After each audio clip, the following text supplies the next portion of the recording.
Hello, my friends. It's Tuesday, the day after Memorial Day, May the 25th.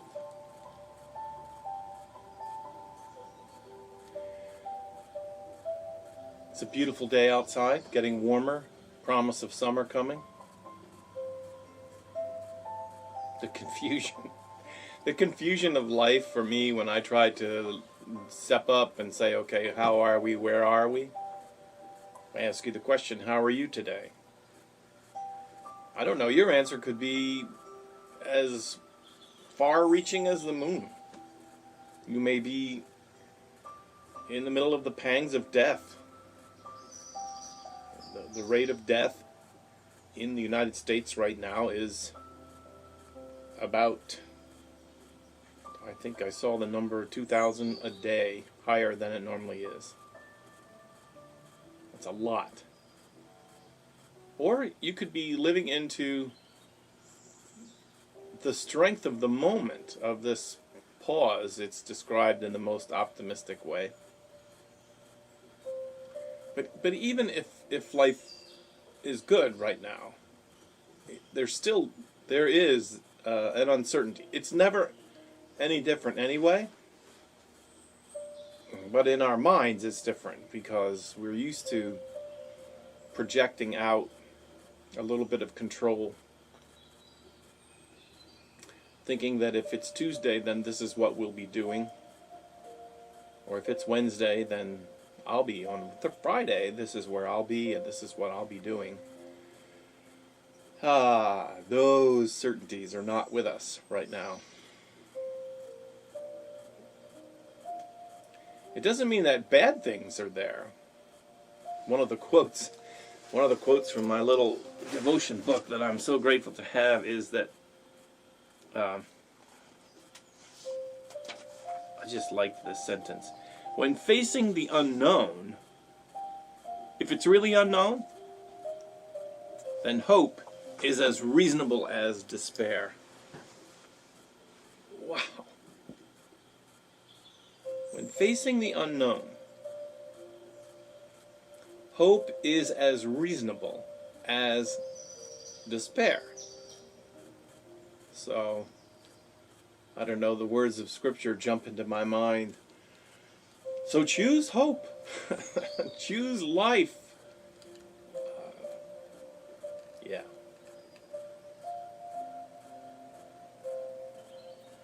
There's a book that was reviewed today, and I got a glimpse of it, and I loved what I heard coming out of it. I think it's David Brooke who's written this book, and he's describing the chronicle of a moral life, living a moral life, trying to do, not just accomplish something in life, but to live a life that is moral, that's fair, that's reasonably selfless.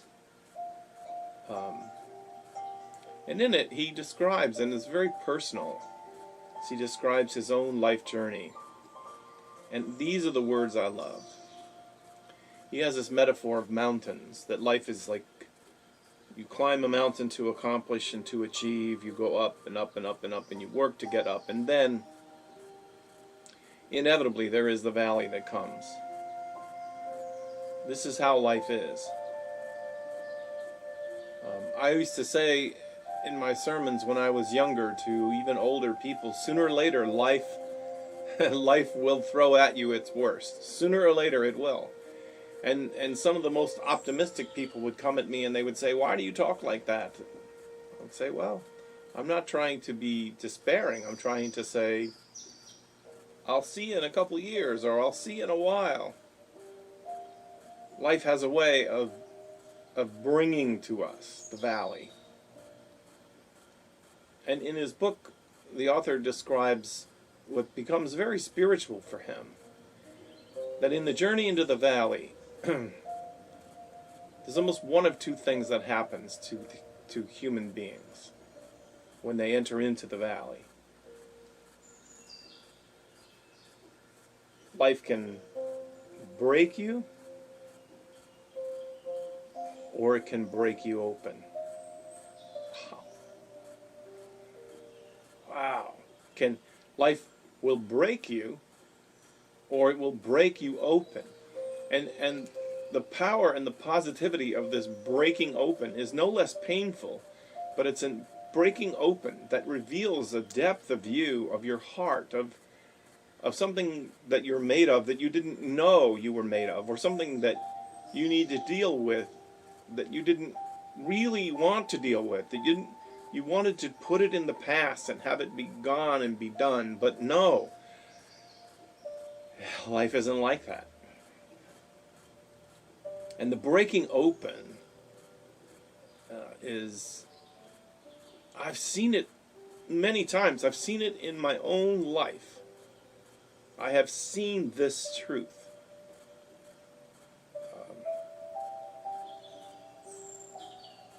This pandemic, both on an individual level and on a national level and on a global level, everybody is saying this has the capacity to break us. Some are defiant. Oh, this won't break me. I'm going to be, There is a strength that's required right now. But it's not the strength of bravado. It's not the strength of pretending that we're invincible. It's not that. We traveled to pick up Paige to bring home her belongings on Saturday, and the ending of her somewhat second semester of sophomore year. And as we were traveling along, I saw many bumper stickers that had a city or a state and then strong. New Jersey strong. Hundreds, not hundreds, but the application, I think, that came mostly after the Boston bombing. Yes, we want to say we will get through this and we will be strong.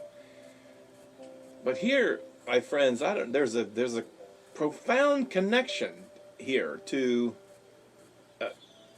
Jesus and his handling of strength and weakness, and what I know of Buddhism and its teaching to look into what is weak and you'll find strength. Yes, New Jersey strong, yes, USA strong. But here in the valley of the pandemic,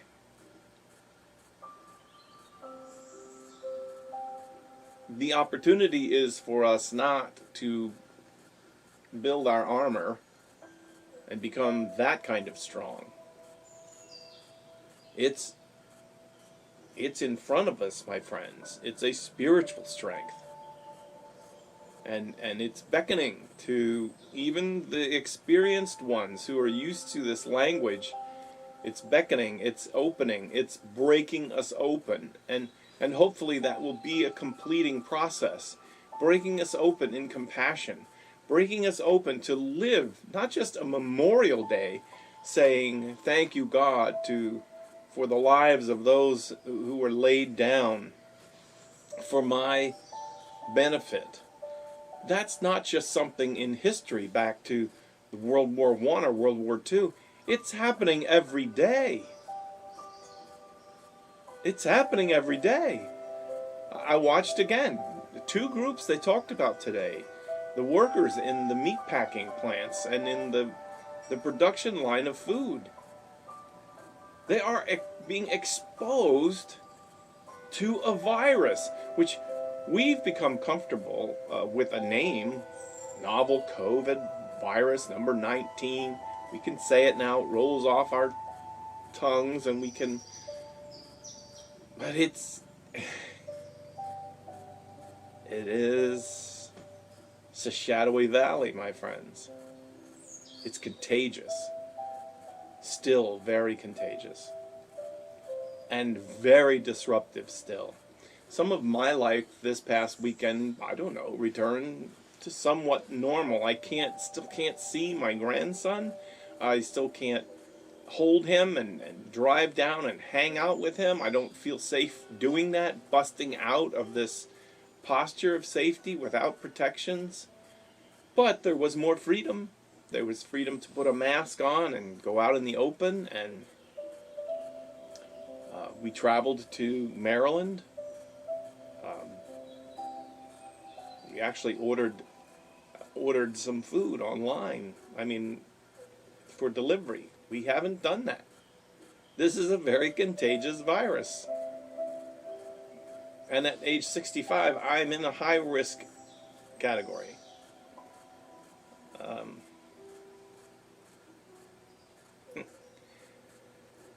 It's not fear. It's knowledge.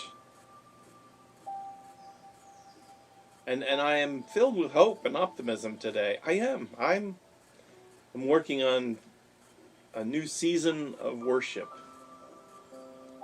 And we're putting plans together for improving some of our online production, because in the beginning it was novel and it was like, oh, that's interesting. That's really interesting. And people came to that. Now, the uniqueness of it is worn off, and now we need to do a little better. The sound production is not good.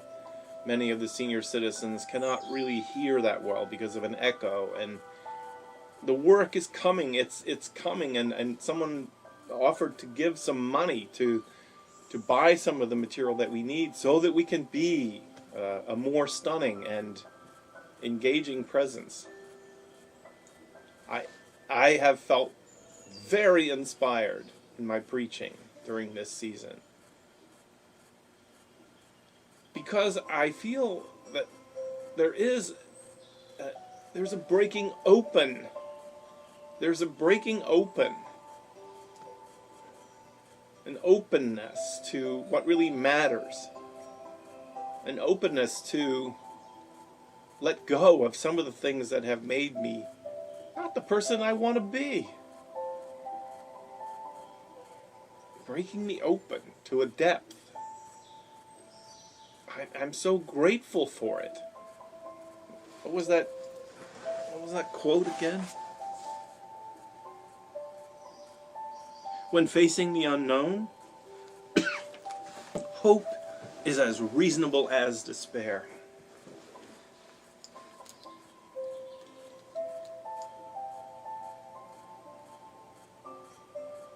And so into the,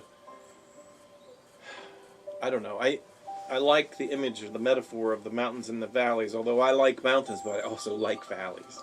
I like valleys. I like where the streams flow, and I like that the grass grows tall, and there are fields, and I like the valley. And I know that's not his metaphor. His metaphor is more like the psalmist, the valley of the shadow of death. And I have been walking in that valley. As you know, the death of my own mother, and still the shadowy ways in which she comes back to be with me. Some of them give me great joy. Some of them give me such joy. Some of them produce for me such sadness. But this is the journey of grief. And I'm not alone. My father and I talk every day. And how is there time for that? There's time for that because of this pandemic, because of this valley of death. I fear no evil, the psalmist says. I get it. I really get it.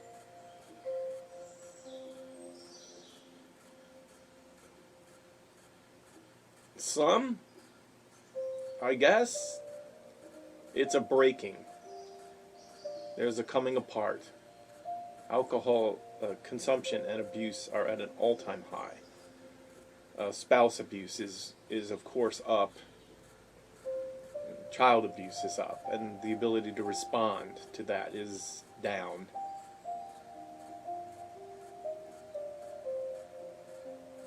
Despair.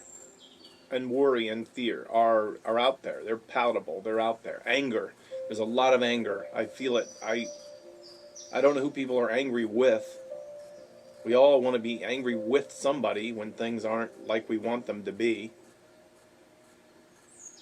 So is the valley of this pandemic breaking us, or is it breaking us open? Wow. I think the author's David Brooks. I'm not really sure. I'll check it. Living a moral life. Being broken open.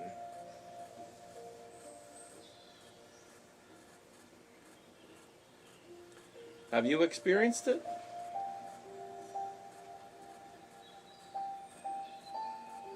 It's a love-producing experience.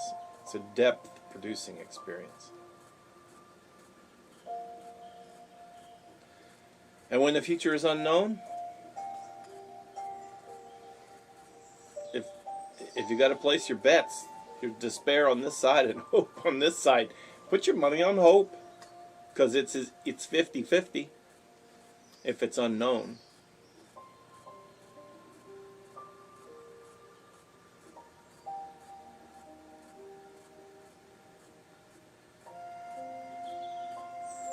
On Sunday, I spent a lot of time in preparation thinking about Jesus' prayer.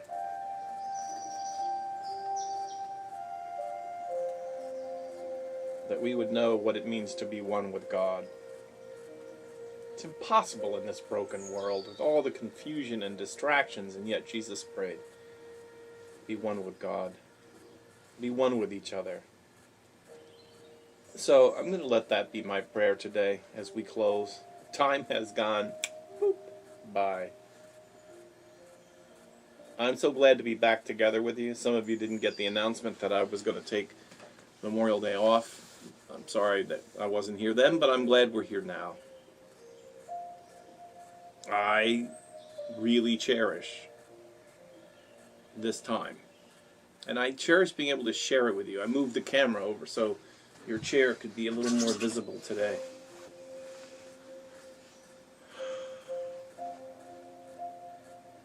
Help us, O God, as we journey in this life, seeking to experience what breaks us as a breaking open and a movement towards something new and rich and deep in our lives.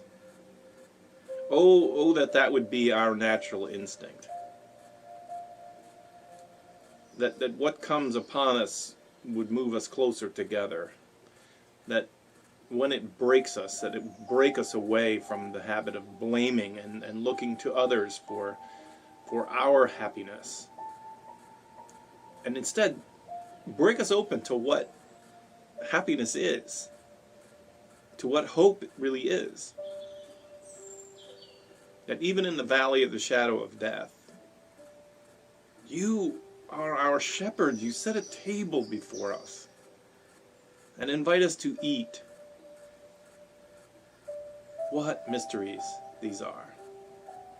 And what a banquet we have had here and continue to have together.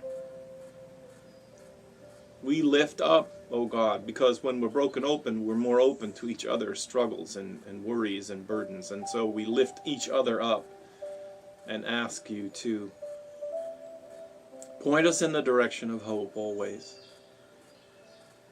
For when we walk with you, we walk in life. And we walk with you in certainty even beyond life. In Jesus, in the holy name, I pray. Amen.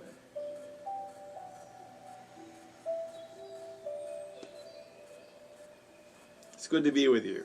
It is good to be back. I'll be here with you tomorrow.